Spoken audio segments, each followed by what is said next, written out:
Bom dia, boa tarde, boa noite. Esta é mais uma edição de Pedro e Cora, aquele seu programa sobre tecnologia.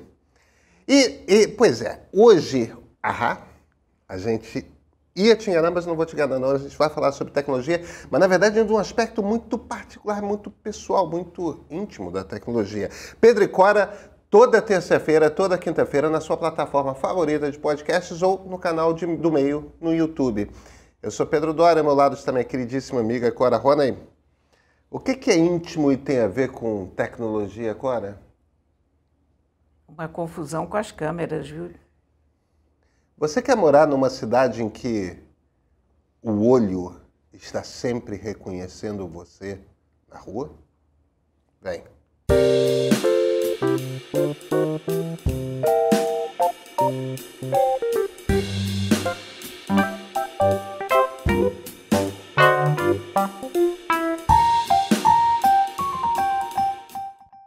Cora, Rony, você andou me deixando encucado com esse negócio de câmera de segurança, sabe? O que você está sabendo disso tudo isso? Não, eu não tenho nada a ver com isso. Eu li que o país de Gales vai fiscalizar o concerto da Beyoncé. Caramba. Com reconhecimento facial. E isso está dando um bafafá na Inglaterra. Porque é uma longa discussão do povo da área de segurança versus as galeras de direitos humanos e as galeras que têm medo de uma distopia, né? Porque a ideia de que câmaras acompanham você para todo canto é reconfortante do ponto de vista da segurança, eventualmente, mas pode se voltar contra você facilmente se muda o governo, se há pessoas mal intencionadas por trás das câmeras e assim por diante. Pois no fim das contas, do que a gente está falando aqui? Desse encontro entre reconhecimento facial e câmeras de segurança em ambientes com multidão, né? O pessoal já fez nos Estados Unidos teste em Super Bowl, por exemplo, que é a grande final do campeonato americano, de futebol americano, né? Você tem aquele grande estádio, aí você tem o risco de ataque terrorista, e ao mesmo tempo é sempre uma oportunidade para você prender alguém que esteja tipo naquela lista dos procurados do FBI e tudo mais. Então você usa as câmeras de segurança com reconhecimento facial e se por um acaso tiver um terrorista conhecido ou alguém que esteja sendo procurado pela justiça naquele ambiente daquela multidão, você identifica com as câmeras. O problema é o seguinte, é um pouco como você está falando, né? Cora, todos os passos que nós damos podem começar a ser traçados pelo Estado. Entendeu? O Estado pode saber onde que está. Se você começa a passar esse tipo de tecnologia para as diversas câmeras que já existem no ambiente, né? As câmeras de segurança das lojas e tudo mais, as das cidades, caramba, a gente vai começar... Tipo, o governo vai saber onde tudo quanto é cidadão está o tempo todo. Isso é total Big Brother. É completamente Big Brother. Isso é total Big Brother. Isso foi usado na coroação agora do rei. Ah, é? E nesse show amanhã da Beyoncé vai ser ainda maior, vai pegar uma multidão ainda maior. E eu não sei, eu tive pensando sobre isso, porque eu não acho que isso seja um assunto preto no branco, sabe? Uma coisa assim tão clara. Porque você pensa bem, o ser humano nasceu e evoluiu em comunidades relativamente pequenas, em que todo mundo conhecia todo mundo. Certo. Então, digamos que você tem um cara que é super feroz, agressivo, um mau elemento. A comunidade sabia que aquele fulano é um mau elemento. Quando você tinha uma festa na comunidade, pequena, ali na pequena cidade, você sabia que tinha que ficar de olho nele. Ou você sabia que esse cara não pode entrar aqui porque vai ser uma confusão. Certo. Então, a sociedade tinha uma ferramenta de defesa contra os elementos antissociais. À medida que as cidades crescem, você, enquanto ainda tem uma cidade relativamente viável, um bairro pequeno, onde as pessoas se conhecem umas às outras, isso ainda serve. Mas nas metrópoles hoje, isso acabou. Então a sociedade também perdeu uma das suas armas de defesa. Sabe? Ainda assim, eu tenho... Vamos lá, vamos tentar quebrar um pouco essa... E nunca houve tanta gente no mundo. Não, nunca houve. Veja, você não precisa me convencer das vantagens para a segurança. Eu acho que há certos ambientes nos quais a gente já parte do princípio que nós não temos privacidade e nesses ambientes pode ser do interesse coletivo que você tenha um aumento de segurança. Do que eu estou falando? A gente está no aeroporto. Quando você entra na área de check-in de um aeroporto, você já escaneou o seu ticket ali. O ticket está atrelado ao seu nome, ao seu CPF, à sua identidade, é tudo. Então, o aeroporto já sabe que você está lá. E a gente tem histórias o suficiente de ameaças terroristas envolvendo voos que eu acho que está todo mundo disposto, já que estamos abrindo mão de qualquer jeito de privacidade, que todo mundo sabe que a gente está lá. Entendeu? Se um dia a polícia precisar saber que a gente estava no aeroporto, a polícia vai saber. Sabe, completamente. Né? Já que a gente já está num ambiente sem privacidade, que tem o interesse coletivo de ampliar mais a segurança, de identificar quem possa oferecer risco, eu estou, de alguma forma, confortável com identificação facial num ambiente assim. Talvez, quando a gente esteja falando de grandes eventos, de grandes concentrações humanas,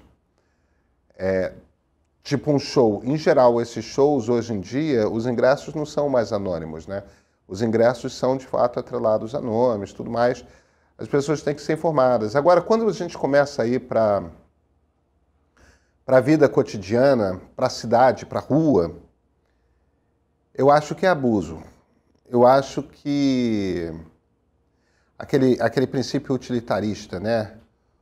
O que é melhor para o maior número de pessoas? Nos ambientes de grande concentração, em que até por ter uma superconcentração os riscos envolvidos são maiores, eu acho razoável. Quando a gente vai para a rua, aí já começa a envolver por onde você anda, com quem você fala, tudo mais. O Estado não tem que saber disso. Ninguém tem que saber da minha vida, de por onde eu ando, com quem eu converso, tudo mais. Eu não quero ser traqueado, tracked, seguido pela cidade. A questão é que é muito difícil você traçar esse limite, né? Porque uma vez que você solta esse animal do reconhecimento facial, como é que você recolhe ele? Quer dizer, você vai ter que confiar na palavra das autoridades? Não, é com regulamentação, é com lei. Não é confiar na palavra das autoridades. É dizer em que ambientes pode, em que ambientes não pode, em que circunstâncias pode, em que circunstâncias não pode. E quando uma autoridade for flagrada abusando do seu poder de uso de uma determinada tecnologia, quer dizer, eu imagino que se em algum momento a gente... que tem duas questões aí, né? A primeira é se a gente vai decidir ter nas cidades a infraestrutura de câmeras que permitam isso. Porque isso não é uma coisa dada, né? Hoje, boa parte das câmeras de segurança são câmeras de muito baixa resolução. Não é qualquer câmera que produz uma imagem que seja possível de ser analisada numa ferramenta de câmera de reconhecimento facial E em segunda fase, para que a coisa seja realmente eficiente, as câmeras têm que estar conectadas à internet e produzindo um feed de imagens constante para um determinado banco de dados para você ter o software funcionando o tempo todo. Quer dizer, a gente primeiro tem a escolha de se a gente quer ter essa infraestrutura ou não na cidade, porque é uma infraestrutura que não tem.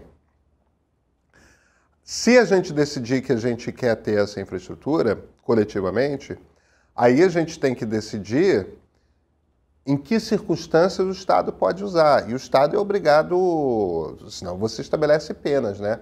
Por abuso de poder, de abuso de autoridade. Eu concordo com você. Eu acho que para eventos grandes é um must. É fundamental, porque, primeiro, ninguém que quer ficar na sua paz e não... Uma pessoa, digamos, a pessoa não quer ser vista, a pessoa está na dela. Digamos, um bad hair day, usando um caso bem... Está num dia que o seu cabelo está horroroso. Bem simples.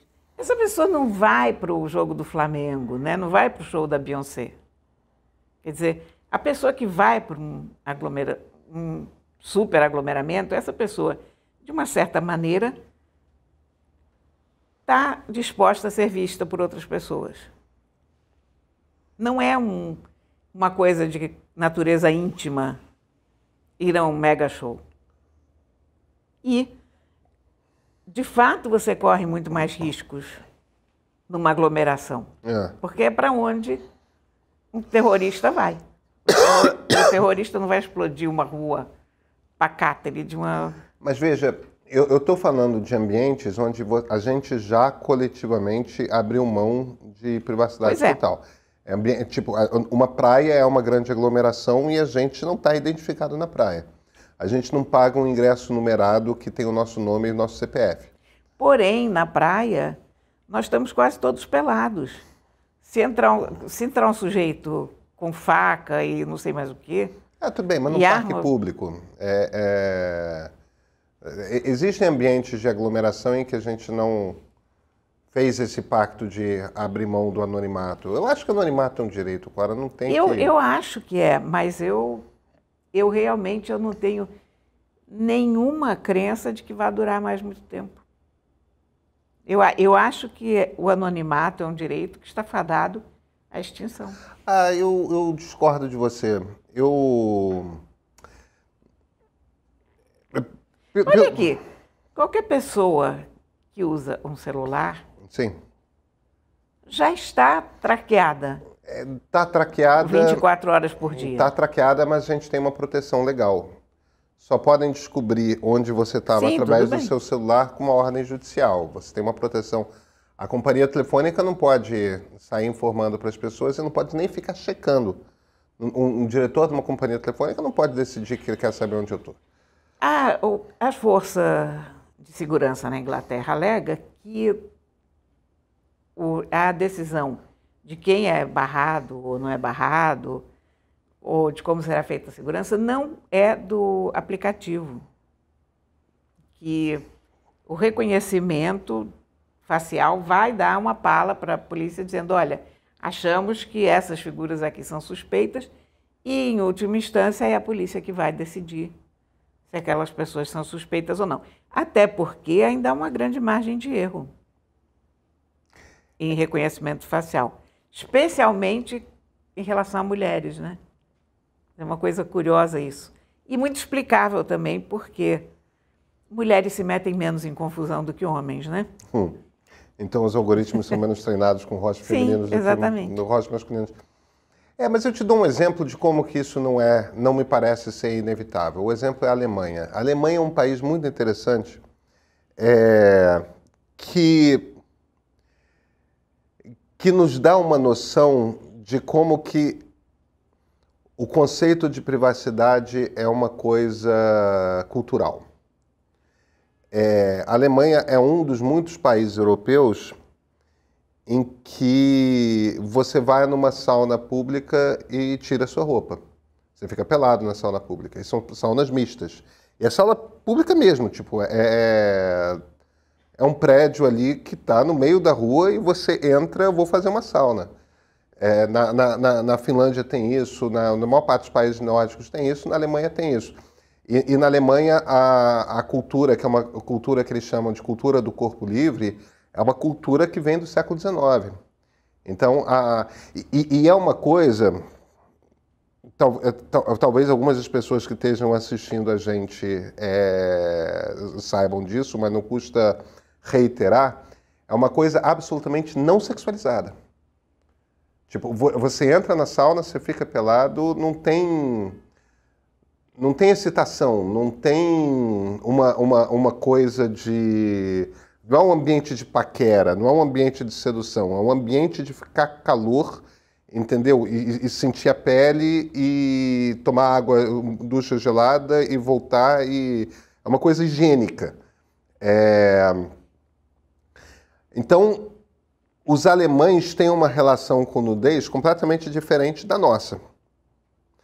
Porém, as leis de privacidade da Alemanha são as mais rígidas da Europa.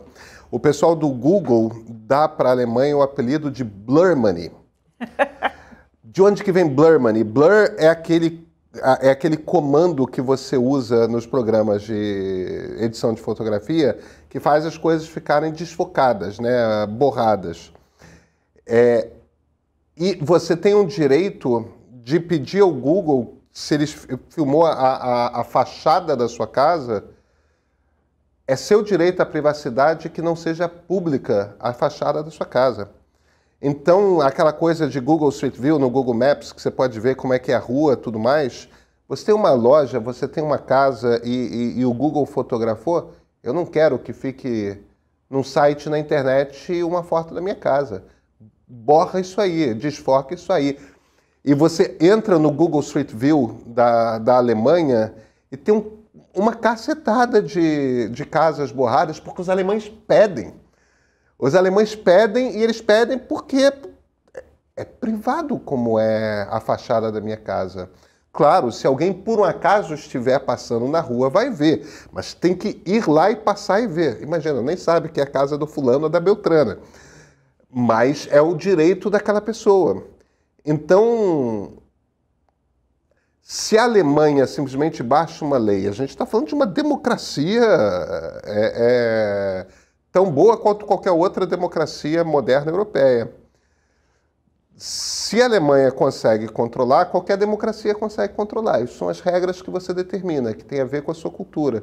Então, a Alemanha é um país em que você entra numa sauna, você tira a roupa e num ambiente absolutamente dessexualizado, você estar nu na frente de um bando de gente estranha não quer dizer nada.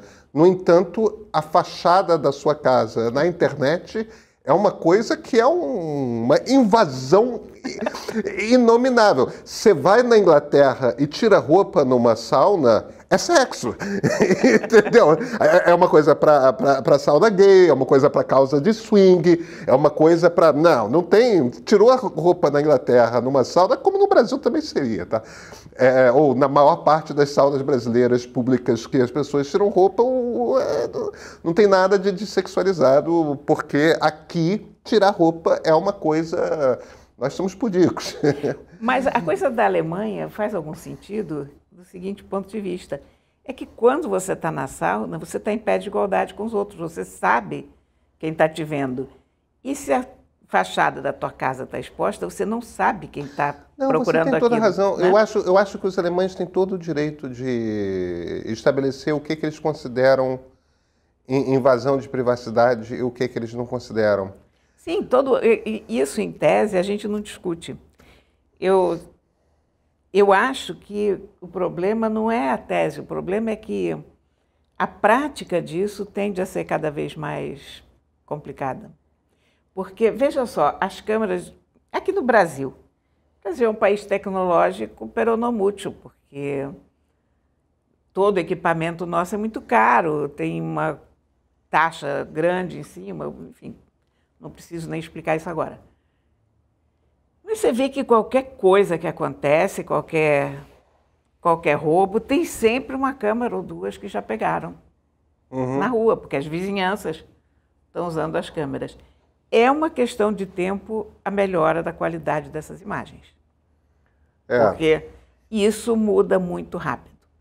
Isso muda muito rápido. Hoje você está com câmeras que ainda não te dão, na maior parte das vezes, um reconhecimento facial, não tem som, blá, blá, blá, lá, lá, lá. Mas é 5 anos para todo mundo estar com câmeras boas. 10 anos para estar com câmeras ótimas. Então, é uma realidade que a gente já vive em termos privados. Né?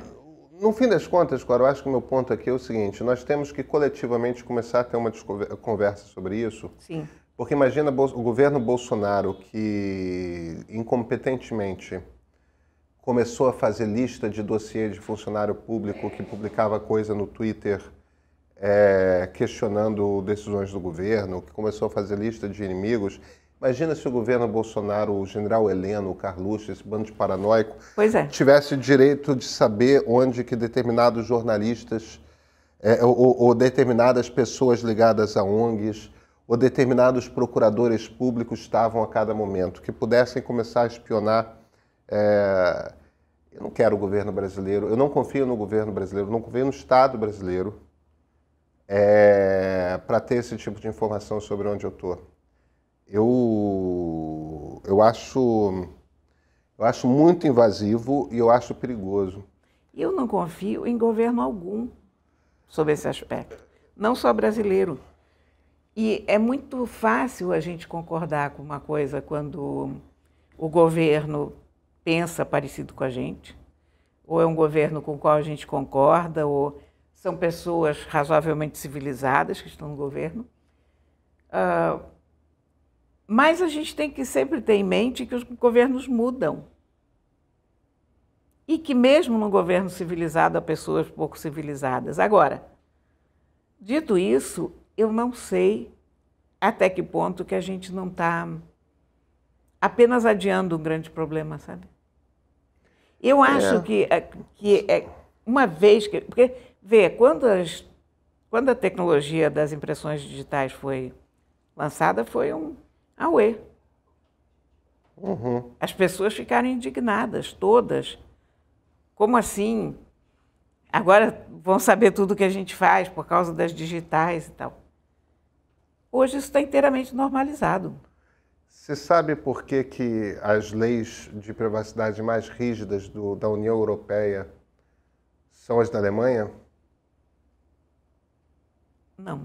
Gestapo, Stasi. Ah! É uma sociedade que na Alemanha nazista com a Gestapo e na Alemanha comunista com a Stasi viveu mais o impacto de polícias secretas que espionavam a população toda. Tem um filme maravilhoso, A Vida dos Outros. Você assistiu? Não assisti. Sensacional. Eu já ouvi falar do nome desse filme, eu nunca assisti. É espetacular o filme. É um agente da Stasi. Que era o serviço secreto da Alemanha Oriental. Pois é, mas é porque aquela sociedade tem experiência com o que seu governo pode aprontar, porque as pessoas eram espionadas e depois presas, torturadas, mortas, né? Cora, eu acho que os alemães têm uma sacada ali, sabe? Eles têm, mas aí é que está. Eu acho, porém, contudo, que essa é uma luta perdida, no longo prazo, sabe? Porque quando essas ferramentas são desenvolvidas, elas estão aí. A gente tem que lutar contra isso, na medida do possível, a gente tem que tentar regular, a gente tem que evitar o abuso, a gente tem que ter toda a espécie de garantias de que nenhum ser humano vai ser prejudicado. Mas haveria como lutar contra as impressões digitais? Contra a implantação do uso das digitais como identificação? É universal. A coisa que mais me perturba é a ideia de o Estado saber a sua localização a qualquer instante. Mas o Estado sabe, viu? O Estado sabe mediante uma ordem judicial. Entendeu? Ter condições de saber porque a informação existe é diferente de estar autorizado a ter. Sim. É isso que a gente tem que cuidar. Mas, é isso. Basicamente, mas você sabe que eu tenho aquela ideia de que privacidade nunca existiu. Privacidade foi um breve interlúdio no século XX, olhe lá. Eu vou te falar uma coisa. Não é verdade.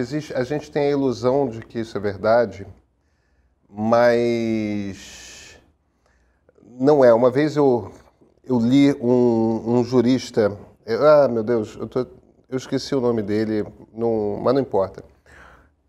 Um jurista / filósofo do direito, professor em Harvard, escrevendo um artigo sobre privacidade, e ele deu uma definição que eu achei linda, e a afirmação que ele faz é o seguinte: privacidade é uma coisa essencial para produzir a nossa identidade. E por quê? Porque privacidade, essa é a maneira como ele define, é a forma como você determina os seus graus de relacionamento. Quanto mais informação a seu respeito você permite que uma pessoa tenha, mais íntima essa pessoa é de você.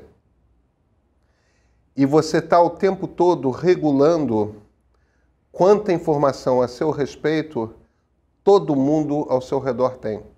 Tem aquelas pessoas com quem você tem contato eventual, que talvez tenha o seu CPF, porque você fez uma determinada compra numa loja e tudo mais. Tem pessoas para quem você fala as coisas mais profundas e íntimas e delicadas, que de fato te expõem muito. A gente tem uma quantidade imensa de informações a nosso respeito e a gente está regulando que informação sobre nós as diversas pessoas ao nosso redor têm, e é através desse poder que nós temos, que é o poder essencialmente de regular a nossa privacidade, que nós conseguimos estabelecer todas as nossas relações. Todos os relacionamentos que nós temos com outros bichos homens... Isso é muito legal, hein? Não, é muito bonita a definição, porque quando você pensa dessa forma, que você só é capaz de estabelecer o tipo de relacionamento que você tem com as pessoas, regulando as informações que as pessoas têm a seu respeito. Quando você tem essa percepção, você percebe que não é possível viver sem privacidade. Não é possível viver sem privacidade. Agora, evidentemente, que o tipo de informação que nós controlamos e não controlamos muda de acordo com o tempo, muda de acordo com o lugar, muda de acordo com a cultura, claro. Mas sempre há privacidade. Não há cultura na qual não haja privacidade, porque privacidade é essencial para a gente conseguir se relacionar com outras pessoas.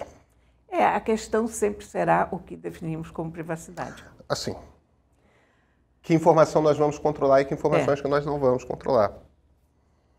Enfim, é um bravo mundo novo. Admirável. Admirável mundo novo. Brave New Brave World. New World. Eu sabia que eu estava errando aqui. Aldous Huxley não discordará de você porque você pegou mais o sentido do título original. Sabe que é uma questão eterna, né? Porque nós estamos vivendo a construção de um mundo. Toda essa coisa da tecnologia é tão nova que nós não temos clareza para ver ainda onde vai, como vai. Nós estamos no meio do processo. E eu acho que a gente só vai ter uma ideia do que aconteceu realmente daqui a 50, 100 anos, quando não estivermos mais aqui. E talvez esses processos estejam consolidados ou não, mas as pessoas poderão olhar para trás e dizer, olha, que burrice que eles fizeram aqui, ou olha como foram inconsequentes ali, ou olha que falta de visão, ou talvez, olha como foram espertos, ou que espetáculo, como a humanidade foi inteligente nesse momento. Eu duvido, mas... Cora, temos livro? Yes, temos. Olha aqui. O livro de hoje é O Segredo da Força Sobre-Humana, da Alison Bechdel. Ah, eu li Funhouse. Pois é essa gênia. É lindo o Funhouse, que é uma graphic novel dela. A Alison Bechdel é uma das melhores desenhistas de graphic novelist.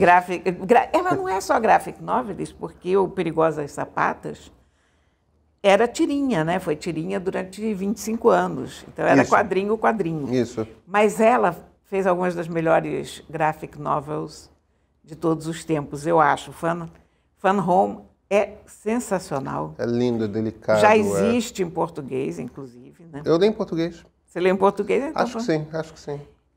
É lindo, porque Fun Home era a casa onde ela morava, a casa deles, mas o pai era um agente funerário, então era funeral home. Então, é um trocadilho perverso aí. Casa divertida e casa funerária.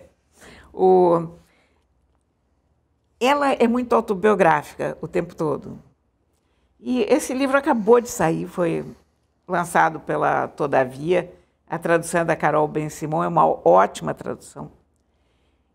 E é uma história dela em busca de alguma coisa transcendental a partir dos exercícios físicos. Ela é inteiramente alucinada com exercícios. Qualquer novidade da área fitness ou qualquer área de esportes, ela está dentro, ela faz, ela resolve aprender karatê, vira faixa preta, depois ela vai fazer hiking, depois ela faz mergulho, depois ela faz tudo. Ela é uma mulher super em forma. E ela busca uma transcendência através disso. Ela não faz isso para desenvolver mais os músculos, ela faz em busca de algo mais. É tão bonito esse livro também. Quanto mais eu leio Alison Bechdel, mais apaixonada eu fico, mais de boca aberta diante dessa mulher, porque ela é de uma sensibilidade, ela é de uma inteligência emocional, sabe? Maravilhosa. Ela mistura aqui a história dela com a história do Kerouac, e de outros intelectuais que também subiam montanhas em busca da inspiração. Ah, que legal. Que iam morar no meio do mato. E ela mora em Vermont.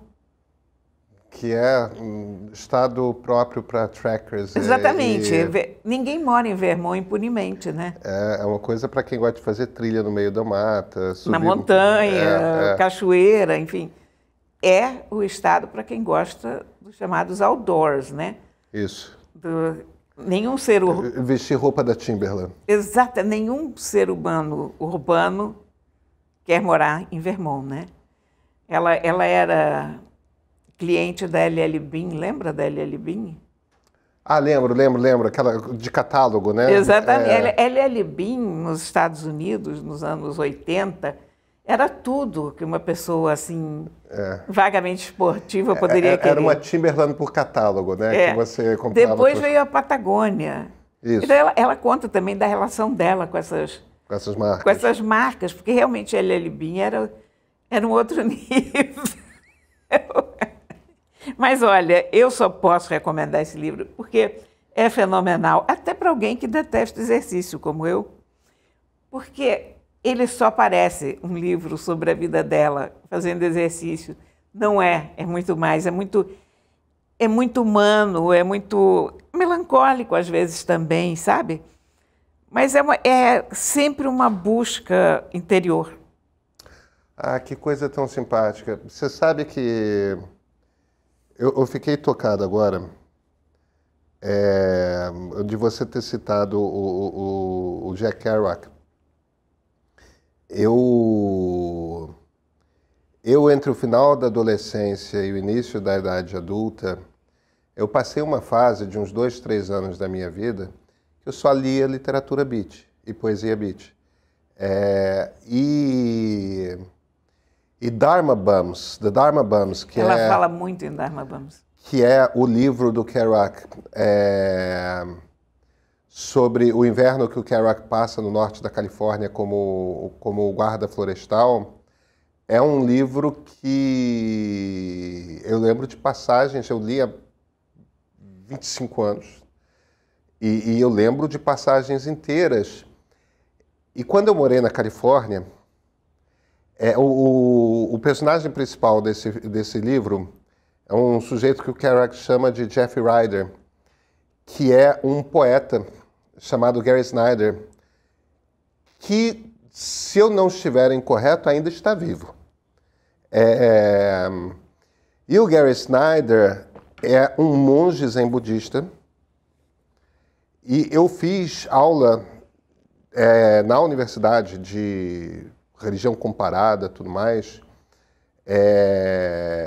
com um professor. Eu fiz aula tipo um curso mesmo de teologia, não exatamente de teologia, né, mas departamento de estudo de religião, com um professor que era um monge zen, e era muito amigo do Gary Snyder, e um dia trouxe o Gary Snyder para falar para a gente. E o Gary Snyder é um dos mais importantes monges zens da Califórnia. E a Califórnia é o lugar onde tem o mais avançado, mais desenvolvido following, né? Gente que segue o Zen como religião. Steve Jobs era Zen budista, que se casou no ritual Zen.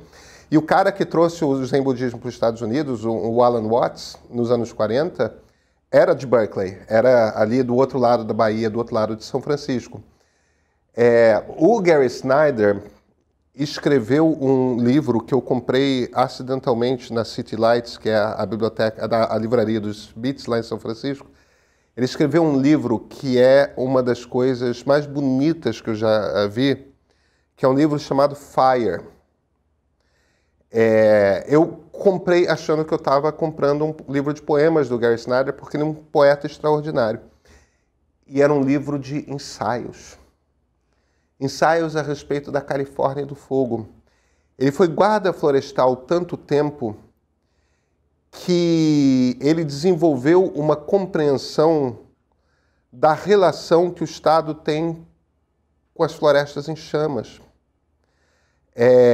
E ele começa a mostrar todo o ciclo a partir da Sierra Nevada, né, das Montanhas Nevadas, e o volume de neve que tem ao final de cada inverno no pico da Sierra Nevada, que vai indicar quão norte vão chegar os incêndios no verão daquele ano. E ele mostra aquele troço todo, a cabeça de monge zen. Ele mostra aquilo como um flow, como um fluxo. E como que a cinza é importante. Para o Gary Snyder, o problema não é o incêndio que acontece todo verão na Califórnia. O problema é gente que decide morar nos lugares que servem para incendiar. Porque... Ele tem toda a razão. Não, é claro que ele tem toda a razão, mas... Então... Ela fala muito no Gary Snyder aqui também. Meu Deus. Ela fala muito no flow. É uma cabeça de... É uma cabeça dessa gente. Exatamente essa. Então, eu super recomendo o livro. Eu estou apaixonado porque pelo livro. A gente olhando assim, a gente tem a impressão que é um livro sobre fitness. É tudo menos isso, sabe? É um livro sobre o flow. É um livro sobre o flow. Sobre ir. Que legal, Cora. Eu já gostava tanto do que eu tinha lido dela, que é só um livro. Claro que é uma obra-prima aquele livro. Esse aqui é espetacular também. Que legal, que legal. Aliás, é a mesma editora, foi a Todavia também que lançou Fun Home no Brasil, né? Mas eu fiquei apaixonada por esse livro, é sensacional. Estupendo. Vou sair daqui e comprar ele essa semana. Não baixe isso no Kindle, isso aqui é para ler em livro mesmo, porque você vê, são quadrinhos e tá uma edição lindamente feita, sabe? Super bonito. Estupendo. Pronto. Farei isso. Cora, a gente se vê na quinta-feira? Com certeza. Ah, então tá ótimo.